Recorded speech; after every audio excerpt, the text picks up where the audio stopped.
This guy is a poor man with a low education. At the meeting I was forced to attend, my childhood friend of 20 years called me a high school student. I was seriously annoyed that I had to be told so many nasty things even though we hadn't seen each other in a long time. I want to go home quickly. Just as I was thinking that, a woman timidly spoke up. Why are you silent? And the unexpected truth was revealed. My name is Kakazaki Koichi. I turned 35 just a few months ago and have been busy with work every day.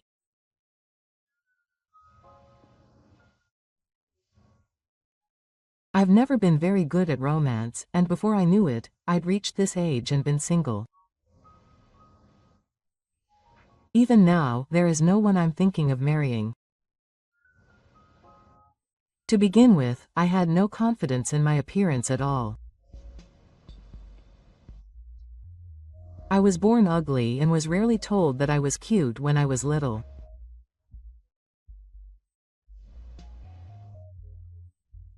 I was told that I was a smart girl or a kind girl, and I was fooled.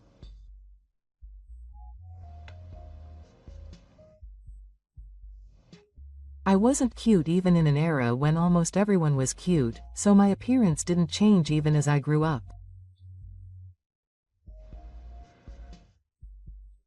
When I entered elementary school, my classmates started teasing me.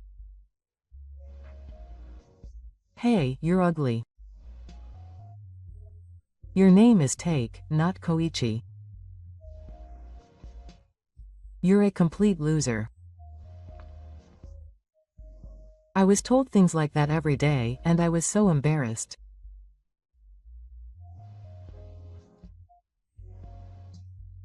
Girls would avoid me and go somewhere if I said hello from the basement. This caused me to lose confidence more and more. What's more, my family was very poor. My father ran a business, but it wasn't going well and we were always short on money. My mother also worked, but she was weak and got sick soon after, so she quit. The hospital bills were heavy, and in the end, I was in a terrible negative spiral of always being short on money. I almost always wore the same clothes, which also made me a target for my classmates. You're wearing the same clothes as yesterday, aren't you? At least do some laundry. It stinks. And you've been wearing the same clothes since last year, aren't you? This is why poor people are so bad. I was teased and always left out in front of everyone. This was the worst childhood I've had. I had almost no friends, and even when I got home, I never had a satisfying meal and was always hungry. Although I was able to keep up with my studies, school was nothing but a painful place for me, and I gradually became depressed about going there. My classmates bullied me, and none of the teachers helped me. In this way, I somehow managed to complete my compulsory education up to junior high school, and after graduating, I never went to a local high school. Because I was a small student, if I went to high school, I would be in the same school as my unpleasant classmates again. Thinking about that, I couldn't bring myself to go to college. After I suddenly disappeared, my classmates seemed to have been rumored for a while that I had chosen to live a life of a recluse and loser after dropping out of junior high school. I had such a terrible childhood, and before I knew it, 20 years had passed.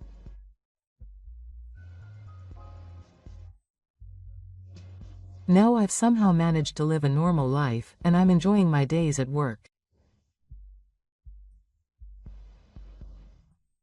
I'm living alone now because I moved away from my parents' house, and I haven't been to my hometown for a while. However, this winter I decided to go back for the first time in several years. My parents are already old, and I don't know how many more times I'll be able to see them. I decided to spend New Year's Eve together for the first time in a long time. However, at that time, I had not yet imagined that this regulation would become the worst thing for me.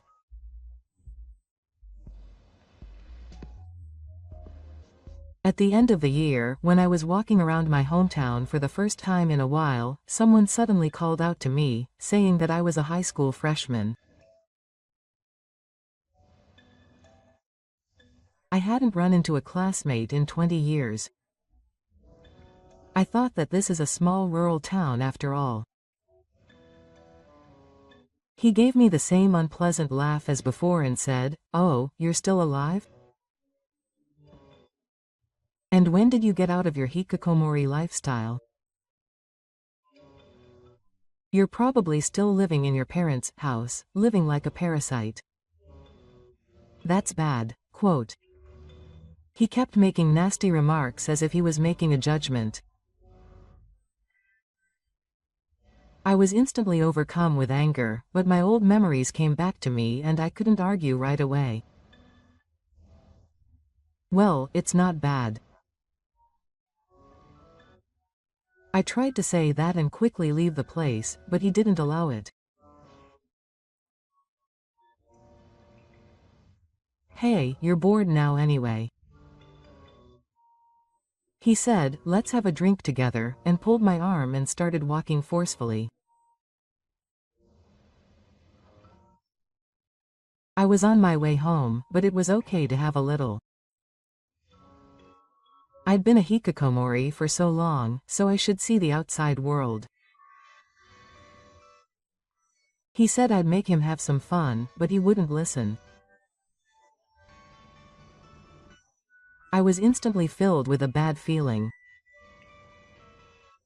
I cursed my bad luck, wondering why we had met in such a way. He took me to a local izakaya. He walked in and stopped in front of a small room. "We were all drinking here now. Come on in," he said, and opened the door, and about 10 men and women were gathered inside.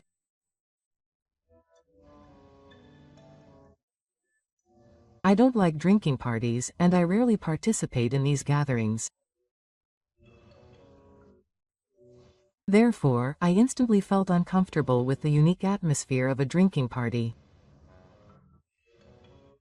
At that time, I was just planning to walk around the local town, so I was wearing casual clothes and my hair was messy. It was not the kind of outfit to meet a classmate I hadn't seen in a long time. Then I noticed something. "Hey, is this a match?" Yes, there were 5 classmates I knew and 5 girls I didn't know at all gathered there. That's right. You noticed well. And they were all beautiful nurses. You're not that lucky. You've never been on a matchmaking date with a nurse anyway. He said that and forced me to sit in the middle.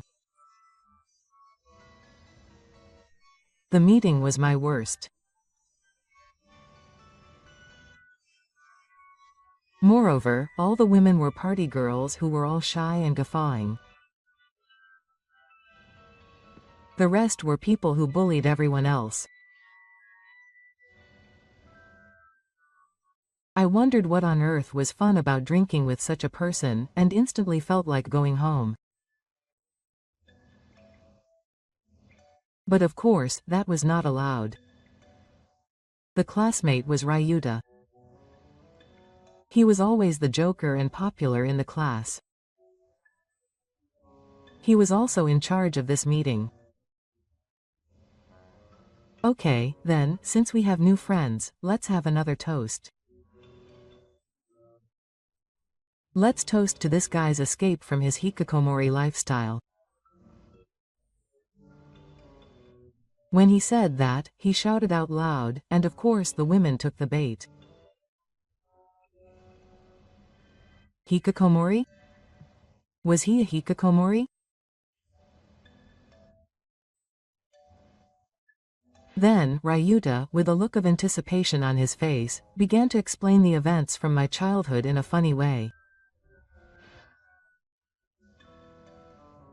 This guy has been super poor since he was a child.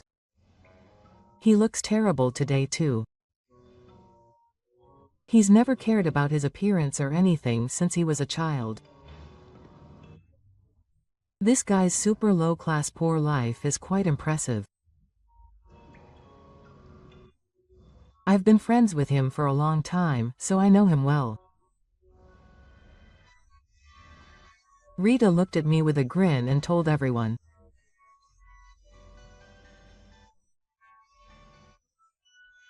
The girls were excited to hear his story, saying things like, "Oh, he sure looks bad."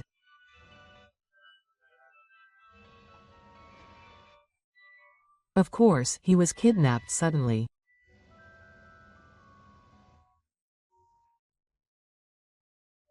I was on my way home, so I was getting angry and tried to retort, but no one was listening.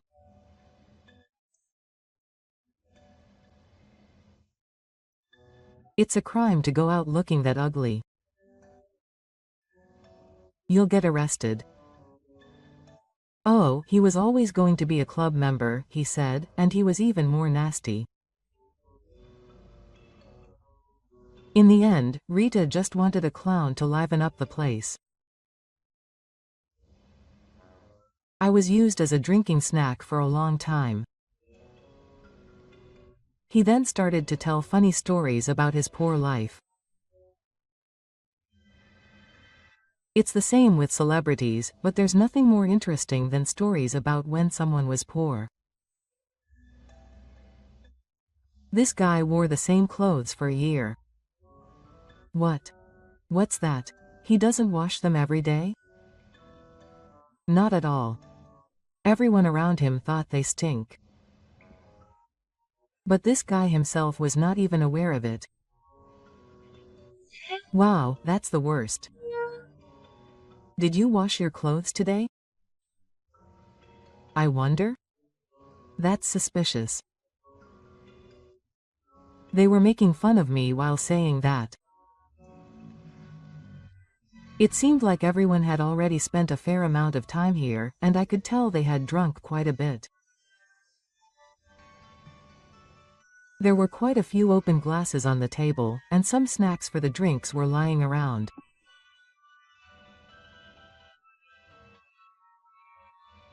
But I felt bad that I was being made fun of by women I had just met, who didn't even give a damn because they were drunk.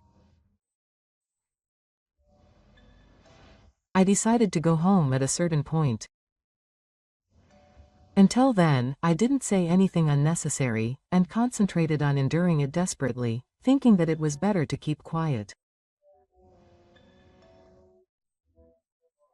I had realized in these few minutes that if I tried to interject or make excuses, I would only be found out and made fun of.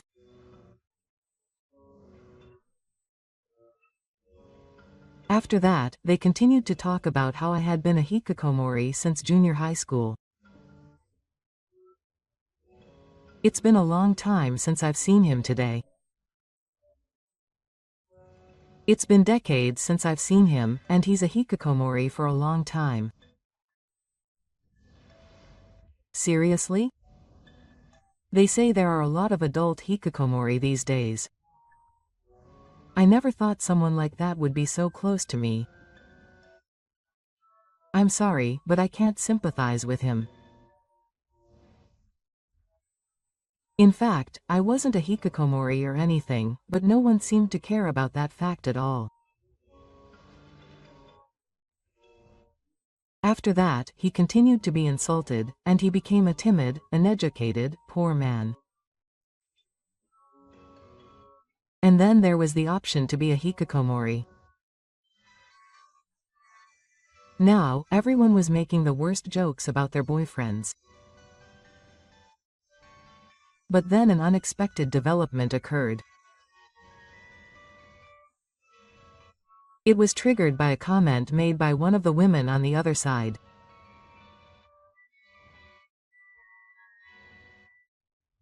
In fact, there was one woman among them who didn't say a word, just continued eating calmly and stayed there.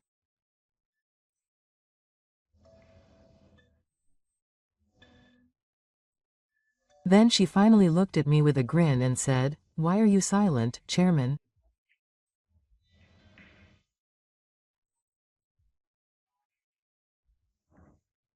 Is it okay for you to say whatever you want to me?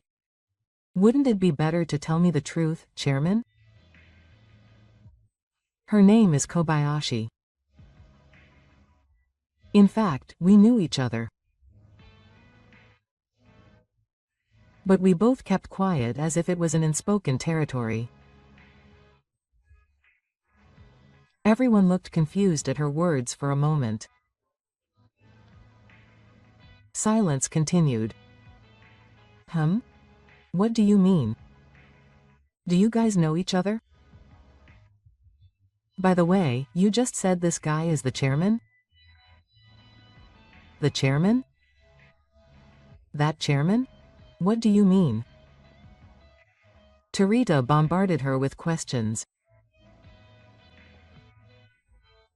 I didn't say anything, and she started talking. Actually, we know each other. I'm currently working at the chairman's clinic.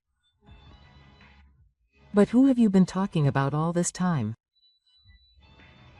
You don't know anything about the chairman. Ryuta's expression changed when she said this. What? What do you mean? Clinic? Does that mean this guy is a doctor? Is that a stupid idea? This guy is a low-educated man with a low life. Do you know how much it costs to go to medical school? There's no way this guy's family has that kind of money. He seemed completely unable to believe what she was saying and attacked her. However, she was calm. She laughed and said, "You don't know anything," and started talking about my career. In fact, after graduating from junior high school and taking a 6-month break to refresh myself, I went to America on my own. With the strong encouragement of my parents and relatives, I decided to go to high school in the United States. At that time, my relatives were living in Los Angeles, so I decided to go to high school there while living there.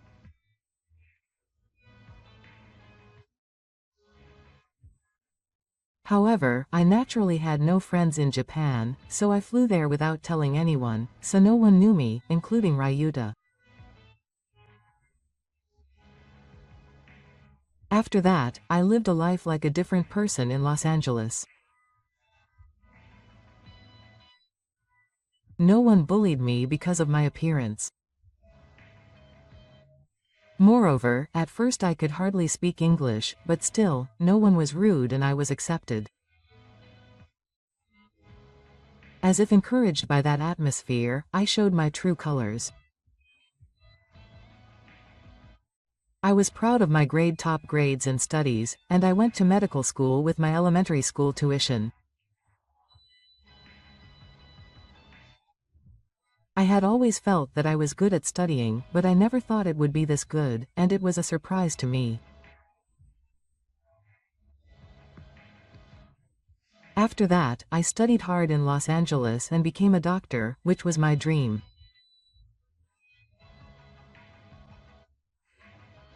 I was particularly into sports from the moment I arrived in the United States, and I came across sports medicine at that time, and decided to pursue a career in orthopedics.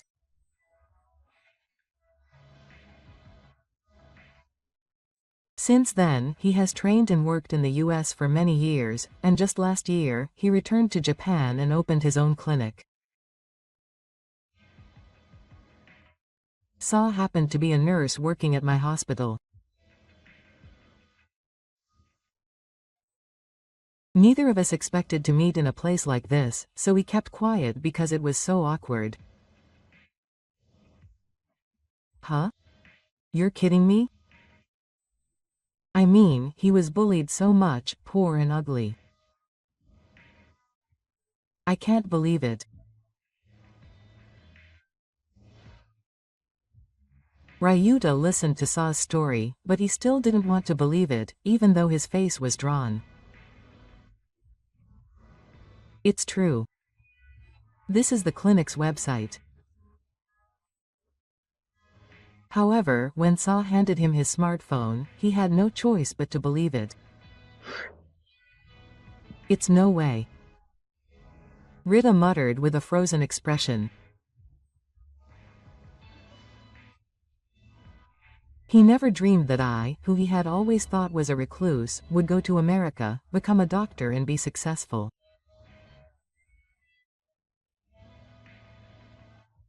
The other nurses jumped on this fact, ignoring Ryuta. Seriously? I mean, I'm going to this clinic. Aren't they famous for not being able to get an appointment now? I had a bad back pain and tried to go, but they said it would be a 3-month wait. It's amazing that you studied in America. I admire you. I wanted to work in an American hospital someday too. My background was the object of admiration for these nurses who are active in the industry. They apologized for the events up until now. I'm sorry, I didn't know anything.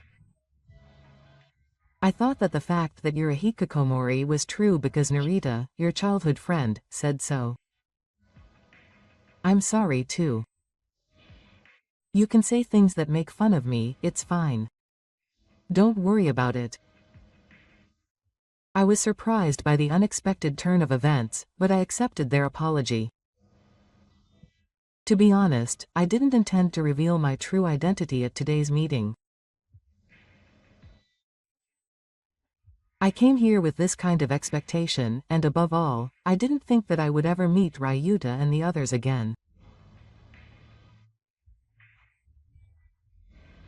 I thought that if I could just get through this meeting today, I would never see them again.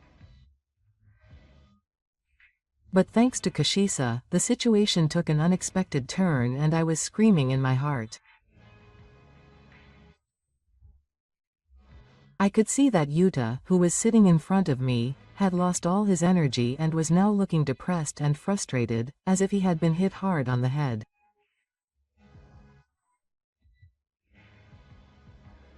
After that, I was bombarded with questions from the nurses for a while. Can I ask you about your annual income? One of the girls said that and Rita looked up. He also seemed interested in my annual income. And yes, that's right. That's the most important thing. Anyone can start a business. It's meaningless if there's no profit. Look, how much do you earn? She asked me with a grin, saying that I'm probably in business anyway, so I answered proudly. That's right. About 5 last year. 500 million. You earn that much? No, don't lie. You're so poor and rotten, there's no way you could earn that much. Ryuta got angry at my answer.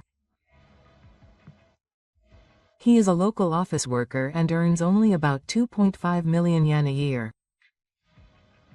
Even so, it is considered a respectable income in the countryside. But 1 billion yen was a whole different league. He could imagine that they were living a completely different life from him, and he was filled with strong jealousy. However, the women did not stay silent about this attitude. Why is Ryuta so arrogant? Taka is a local businessman, isn't he? Instead of being happy for their friend's success, they started criticizing him, saying that he was so mean and had a terrible personality. The atmosphere at the meeting became terrible, and Ryuta was filled with anger and jealousy. Shut up. You perpetrators should stay quiet. There was this empty-headed party, but he let his anger get the better of him and yelled at them, touching the women's faces. Needless to say, the meeting ended soon after. All the men arrived at Kiru in a sulky mood.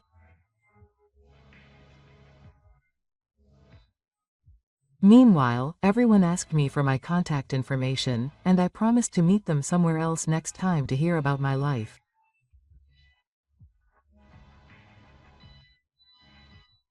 Thus, Ryuta's meeting was terrible, but even more unpleasant developments were to come for him after that.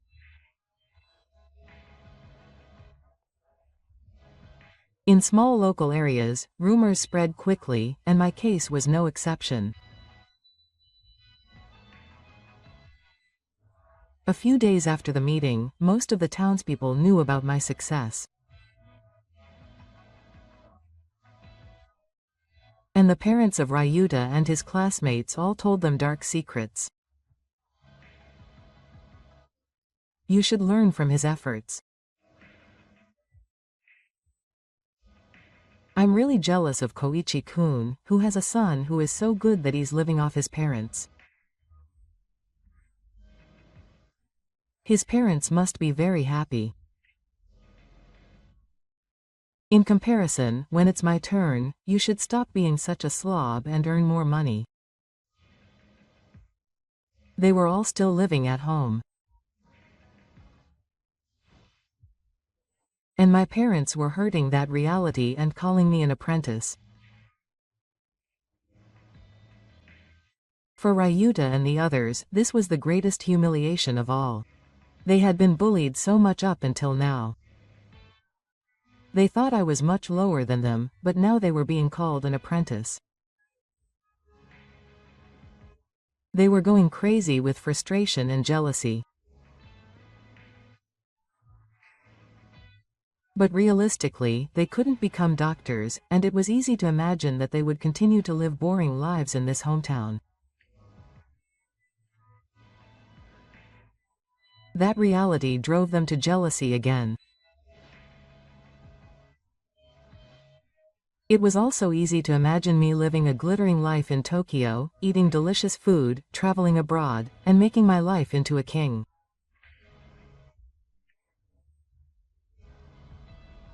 In the end, they are still living the same life, making a living in their hometown. The only thing that has changed is that no women are approaching them anymore.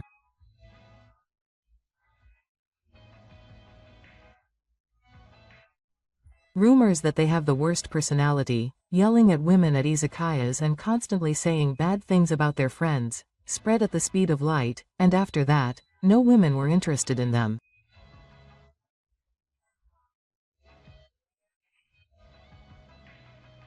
I'm sure they will have a hard time finding a marriage partner in the future.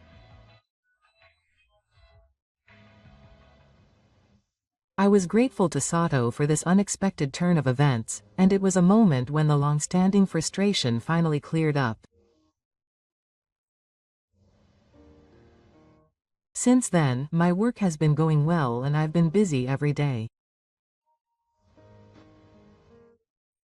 Since then, Sato and I have become closer, and we have started going out to eat together privately.